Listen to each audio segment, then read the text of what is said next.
நாம் தமிழர் கட்சியின் ஒருங்கிணைப்பாளர் சீமான் செய்தியாளர்களை சந்தித்து வருகிறார். அந்த காட்சிகளை பார்க்கலாம்.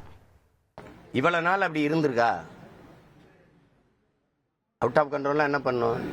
என்னை பாருங்க, முக்கியமான பேரிடர் காலங்களில் நிதி தர மாட்டேங்கிற, எங்களுக்கு தர வேண்டிய நிதியை தரல, அதனால ஆசிரியர்களுக்கு சம்பளம் கொடுக்க முடியல, சில முக்கியமான திட்டங்கள் நிறைவேற்றப்பட முடியாமல் இருக்குது, அதனால என் மாநில வரி உனக்கு தர முடியாதுன்னு சொன்னது அவுட் ஆஃப் கண்ட்ரோல்.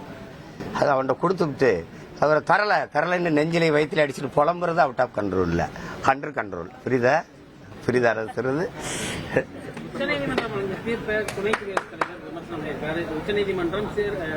சூப்பர் நாடாளுமன்றம் போல செயல்படுகிறது.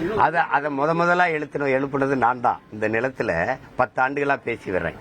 அவங்க இதுக்கு பயன்படுத்திக்கிறாங்க, வக்பு சட்டத்துக்கு பயன்படுத்திக்கிறாங்க. நான் கேட்டது கச்சத்தீவு மீட்பு அப்படின்னு நாங்க தமிழ்நாடு அரசு நீதிமன்றத்துக்கு போகும்போது கொடுத்ததான்னு சொல்றது இவங்க தான். நீட் எழுதணுமா வேணாமா யார் முடிவெடுக்க வேண்டியது? நீதிமன்றம். காவிரியில் எனக்கு நீர் இருக்கா இல்லையா? நீதிமன்றம். முல்லை பெரியாற்று அணையை அவ இடிச்சுட்டு கட்டணுங்கிறா, அதை இடிக்கணுமா வேணாமா முடிவெடுக்க வேண்டியதாரு அவர் தான். அப்ப நான் என்ன கேட்டேன், இந்த நாட்டில் இந்த பாராளுமன்றம் சட்டமன்றத்துக்குடா பல்லாங்குழி ஆடுறதுக்கான எல்லாவற்றையுமே நீதிமன்றம் தான் முடிவெடுக்கும் என்றால், அப்புறம் பாராளுமன்றம் சட்டமன்றம் எதுக்குன்னு கேட்டால் நான் தான். அவங்க இதை இப்ப வக்பு வாரிய சட்டத்துக்கு எதிராக பண்றாங்க. ஆனா அவங்களுக்கு ஆதரவா சொல்லி இருந்ததுன்னு வச்சுக்கிறோங்க, நீதிமன்றம் அருமையான நீதிமன்றம், எதிராக வந்தா என்ன நீ தலையிடுற அப்படின்னு. இந்த ஆட்சியாளர்கள் எது ஒன்றையும் சட்டத்தின் பக்கம் தள்ளி விடுவாங்க. இப்ப நான் ஒரு நீட்டுக்கு எதிராகவே ஒன்னு கொண்டு வரேன்னு வச்சுக்கிறீங்களேன், நீ நீதிமன்றத்துக்கு போய்க்க அப்படின்னா அது நீதிமன்றம் யார்? நீதிபதியை நியமிக்கிறது யாரு? ஆட்சியாளர்கள்.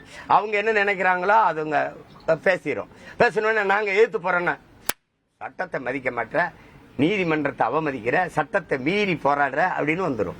அப்புறம் சட்ட மீறல், தேச துரோகம் இதெல்லாம் அதுல வந்துடும். இப்ப அவங்களுக்கு அது அந்த கேள்வி கேட்ட ஆள் யார் தெரியுங்களா? அதுவும் நான் தான். போராடும் போது சரி அந்த இஸ்லாமிய வக்புங்கிறத தூக்கிறோம், நம்ம மக்களுக்கு எளிதா புரியல, இஸ்லாமிய அறக்கட்டளைன்னு வச்சுக்கிறோம். இஸ்லாமிய அறக்கட்டளை உருவாக்குனது இஸ்லாமிய பெருமக்கள் தான். அது இஸ்லாமியர் நலனுக்கு தான். ஏக இறைவன் அல்லாவின் திருப்பெயரால ஏழை எளிய மக்களுக்கு உதவணும்னு கொடையாளர்கள் கொடுத்த ஈகை தான் அது. இப்ப அதுல அதை அவங்க தான் நிர்வகிக்கணும். அதுல போய் 2 இந்து இருக்கலாம்னா திருப்பதி தேவஸ்தானத்துல, தமிழ்நாடு அறநிலையத்துறையில, பூரி ஜெகநாதர் கோயில்ல, கேரளாவில் இருக்க ஐயப்பன் கோயில்ல 2 இஸ்லாமியர் 2 கிறிஸ்தவரை நிர்வாகிய போட நான் சொல்றேன், குற்றம் சாட்டுறேன். தமிழ்நாடு கோயில்களுக்கு சொத்துக்கள்ல நிறைய இடங்கள் ஆக்கிரமிக்கப்பட்டிருக்குன்னு நான் சொல்றேன். இங்க எவ்வளவு ஆண்டு ஒன்றுக்கு அறநிலையத்துறையின் மூலமா வருவாய் வருதுங்கிற கணக்கு வெளிப்படையா இல்லைன்னு நான் குற்றம் சாட்டுறேன். அதனால 2 இஸ்லாமியர் கிறிஸ்தவரை நிர்வாகியா போடுவியா? எப்படி இருக்கு?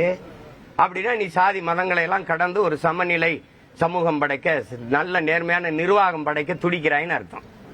அதை விட்டுட்டு இதுல மட்டும் 2 இந்து இருப்பான்னா ஓ நிர்வாகத்துல 2 இஸ்லாமிய சேரேன் எப்படி இருக்கு? அதை ஆர்ப்பாட்டத்துல கேட்டாலும் நான் தான்.